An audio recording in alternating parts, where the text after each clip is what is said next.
მოგესალმებით მეგობრებო, როგორც ხედავთ, სასიამოვნო და მზიანი შემოდგომის დღე გვაქვს დღეს. მივდივართ გორის რაიონში, სოფელ მღებრიანთან მდებარე კლიკისჯვრის ტაძრის მოსანახულებლად. გავივლით შიდა ქართლის რამდენიმე სოფელს, ჩავალთ მდინარე ტანას ხეობაში და ტანას ხეობიდან გადავალთ მდინარე თეძმის ხეობისკენ.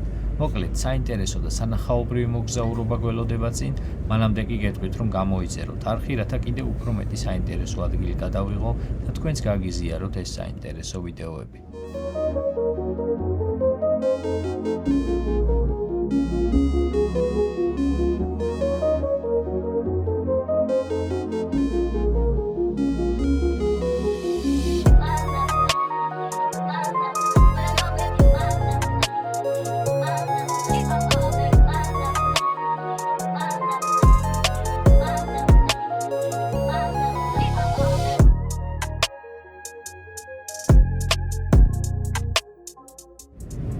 ამასობაში გამოვიარეთ მცხეთა, არმაზი, ძეგვი და ეხლა ვიმყოფებით სოფელ ხეკორძის გადასახვევთან. აქ მარცხნივ მდებარეობს მდინარე ხეკორძულას ხეობა, შემოდგომაზე ლამაზია ეს მხარეც და თბილისთან ახლოსაა და შეგიძლიათ ჩამოხვიდეთ საპიკნიკით ამ ფოტოების გადასაღებად.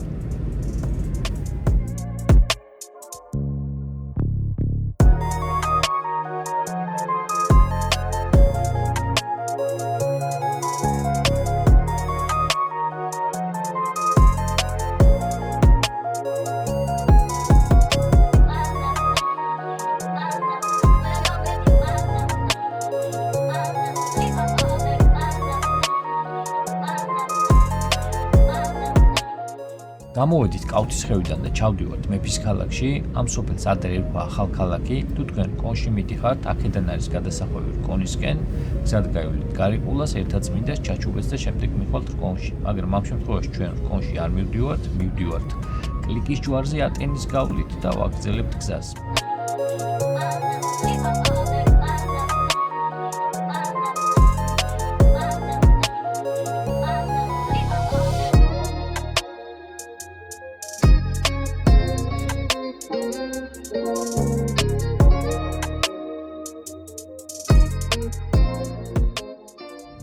ეხლა ვიმყოფებით ძალიან საინტერესო ადგილას. ამ გზის ბოლოში ხიდს რომ გადავალთ, არის ორი გადასახვევი.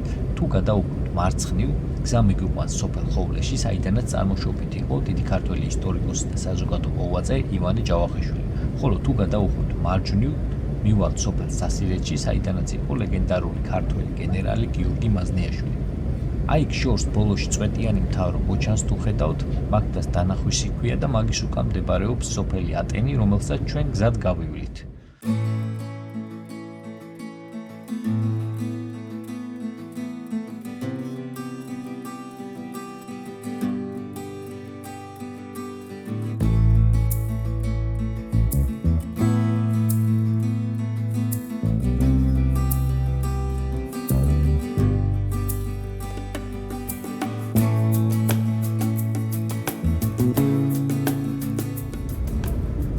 სოფელ გრაკალში ვიმყოფებით, აქ რკინიგზა გადის, ახლოს არის მატარებლების სადგური, აი ეს უცნაური რელიეფის მთები რომ მოსჩანს, მაგას აშურიანის მთებს ეძახიან.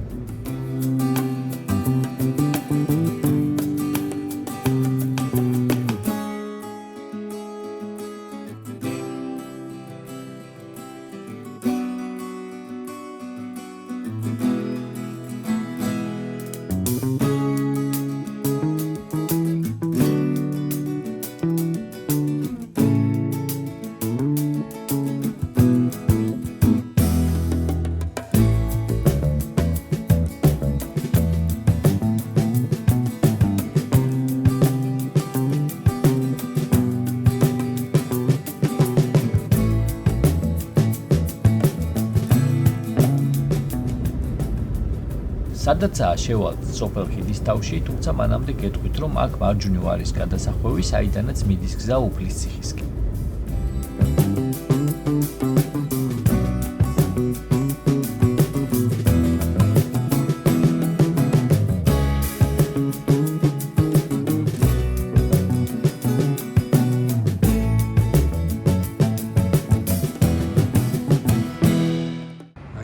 სოფელ ხიდისთავში. ეს არის გადასახური, საიდანაც მივდივართ ტანას ხეობაში, ან ატენის სივრისკენ. და აქედან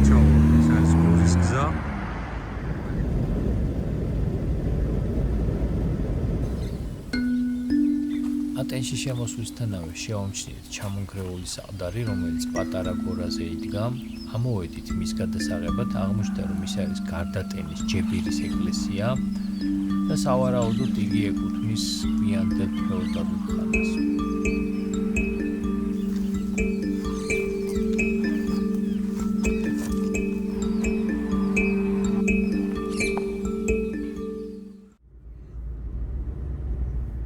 ვაგრძელებთ გზას და აი მთაზე ატენის ციხეც გამოჩნდა, რომელსაც სხვანაირად ორბელიანების ციხესაც ეძახიან. ეხლა შევაცდები აქ სადმე მოსახერხებელ ადგილზე გავჩერდე და დრონი ავაფრინო და უფრო ახლოდან გადავიღო ეს ისტორიული ციხესიმაგრე. ატენის ციხე, იგივე საცივის ციხე, იგივე ორბელიანების ციხე. მისი აგების სავარაუდო თარიღი მე-10 საუკუნეა. ციხეს ერთ მხრიდან საცივის ხევი ჩამოუდის, მეორე მხრიდან აბანოს ხევი.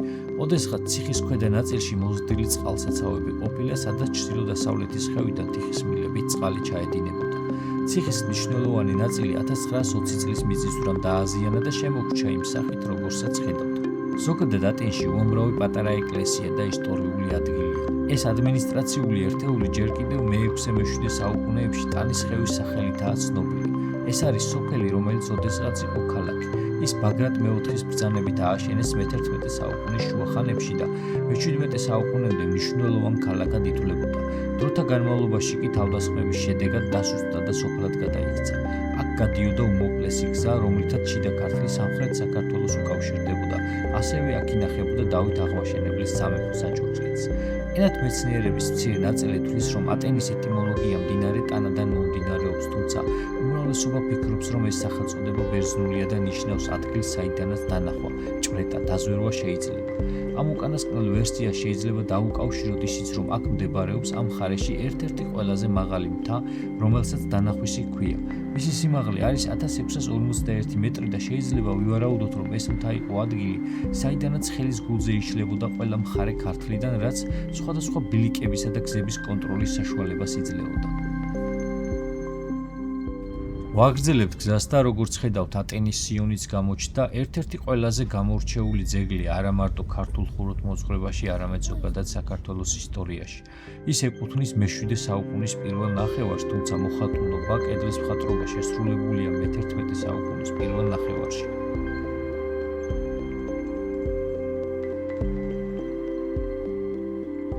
ტაძრის კედლებზე შემორჩენილი წარწერები, სადაც მოხსენიებულნი არიან ისტორიული პირები, ასევე უნიკალურია და მდიდარ მასალას იძლევა საქართველოს ისტორიის კვლევისთვის.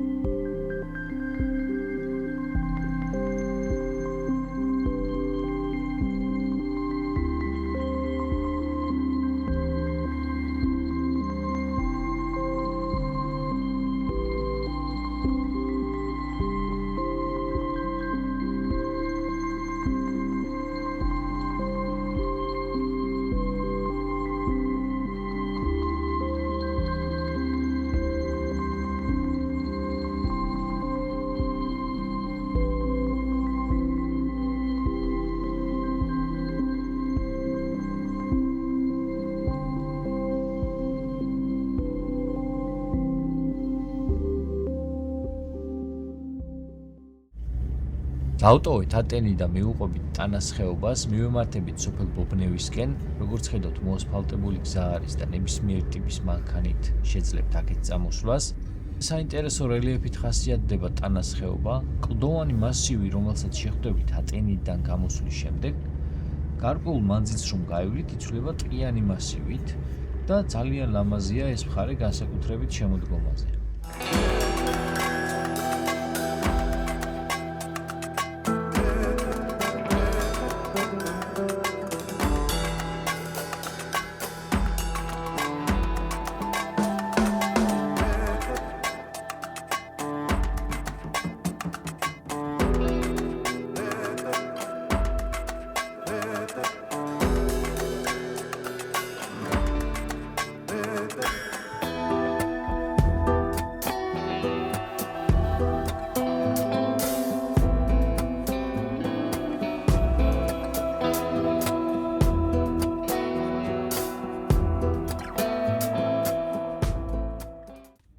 ეხლა ვიმყოფებით სოფელ ორმოცში და აი ეს არის უკვე გადასახვევი, საიდანაც სადაც თავდება ასფალტიანი გზა და იწყება გრუნტიანი გზა და მივდივართ კლიკის ჯვრისკენ.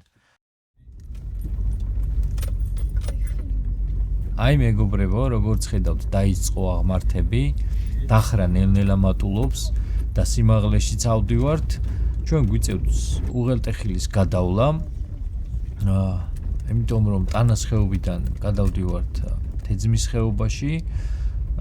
გზა საშუალო სირთულის არის, შეიძლება ითქვას, არის მიწიანი გზა არის და მშრალ ამინდში შესაძლებელი არის, რომ ნებისმიერი კვადროს სისტემის მანქანით, ანუ 4-4-ზე მანქანით წამოხვიდეთ. თუმცა წვიმის დროს სავარაუდოდ აქ ტალახი იქნება და ალბათ უკვე ესეთი მომზადებული მანქანა დაგჭირდებათ.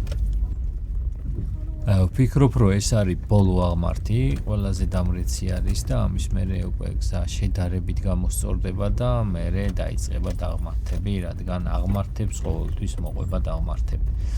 მერე დაიწყება დაღმართები, გავივლით წყაროს, სადაც გავჩერდებით წყაროზე, რომელსაც მონადირეების წყაროს ეძახიან და შემდეგ აი წყაროდან უკვე ძალიან ცოტა ხანში მივალთ დანიშნულების ადგილზე.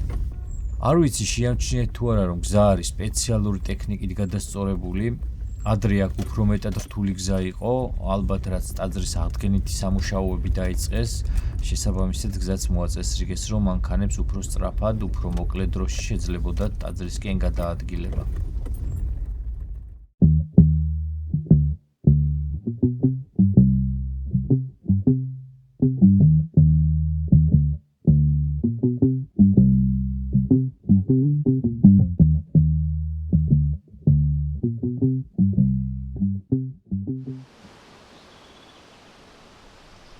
გავჩერდით, თრიალეთის ხედები იშლება ჩვენს წინ, სამხრეთით მოსჩანს სუბალპური მდელოები, სამხრეთ დასავლეთით ჩანს ჯამჯამას მთა, რომლის სიმაღლეც 2320 მეტრია. გაგვიმართლა, რომ ასეთი მშვიდი, მზიანი შემოდგომის დღე გვაქვს, ულამაზესი ფერებია და არაჩვეულებრივი პეიზაჟები იშლება ყველა მხარეს, საითაც არ უნდა გაიხედო.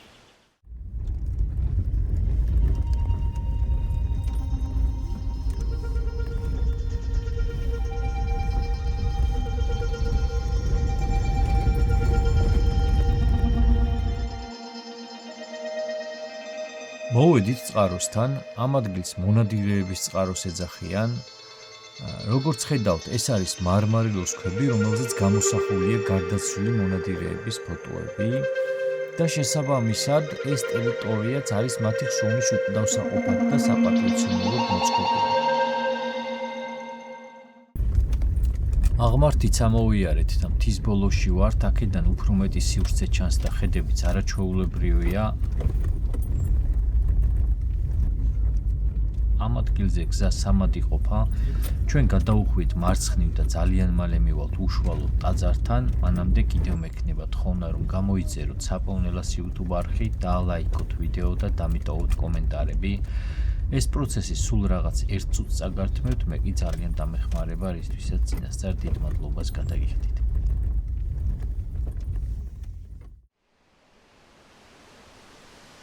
აი, უკვე მოვედით ტაძართან. და როგორც ხედავთ, მისი აღდგენის პროცესი მიმდინარეობს, შესაბამისად ხარაჩვები არის აწყობილი. რაც შეეხება სახელწოდებას კლიკის ჯვარი, ზოგი მას კლიკის ჯვრად მოიხსენიებს, ზოგი კვირიკის ჯვრად. რამდენიმე ლეგენდა და თქმულება არსებობს ამ ადგილზე, ამ ტაძრის შესახებ. თუმცა მე არ დავიწყებ თქმულებების და ლეგენდების მოყოლას და გეტყვით, რომ ოფიციალურ წყაროებში ეს ეკლესია მოხსენიებული არის კლიკის ჯვრის სახელწოდებით. ის ეკუთვნის მე-7-მერვე საუკუნეებს. არის სამეკლესიანი ბაზილიკა და როგორც ხედავთ, მისი გადახურვა ჩამონგრეულია. ადგილმდებარეობიდან და მასშტაბიდან გამომდინარე, უნდა ვივარაუდოთ, რომ ეკლესია მდინარე ტანასა და მდინარე თეძამის ხეობებში მდებარე სოფლებისთვის ერთ-ერთ მთავარ სალოცავს წარმოადგენდა.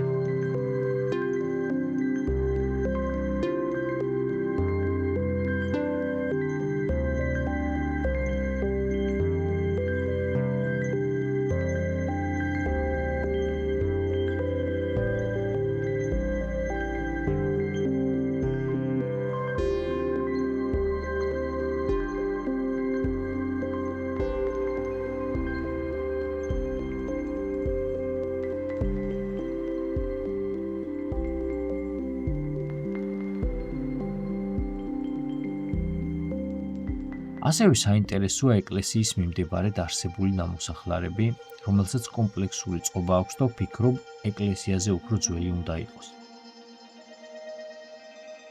რაც ყველაზე მნიშვნელოვანია, ამ ტერიტორიაზე არის შემორჩენილი მეგალითური ტიპის ქვის წყობა, რომელიც ჩემი აზრით წინა ქრისტიანულ პერიოდს უნდა ეკუთვნოდეს, შესაძლოა თრიალეთის კულტურას ან უფრო ადრეულ ხანას. ამ ქვის წყობაში, რომელიც გიგანტური ადამიანის ფორმას მიომსგავსებს, გასაოცარი არის ის, რომ ეს უზარმაზარი ლოდები მკაფიო სიზუსტით არის გაჭრილი და ერთმანეთზე იდეალურად დალაგებული. ისეთი შთაბეჭდილება იქნება თითქოს ერთიანი მასიური ლოდი ლაზერით იქნება მოკებად დაჭრილი. მაგრამ ეს ხომ თანამედროვე ეპოქას არ ეკუთვნის, უძველესი ხანისა და საინტერესოა რა ტექნოლოგიით მოხდა მაშინ ამ ლოდების მსგავსი სიზუსტით გაჭრა, რაც დღესაც კი წარმოუდგენლად მიჩვენება. თქვენ თუ რაიმე ვერსია გაქვთ, ხო დამიწეროთ კომენტარებში.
უბრუნდებით კლიკის ჯვრიდან საოცარი ენერგიით ავსებულები.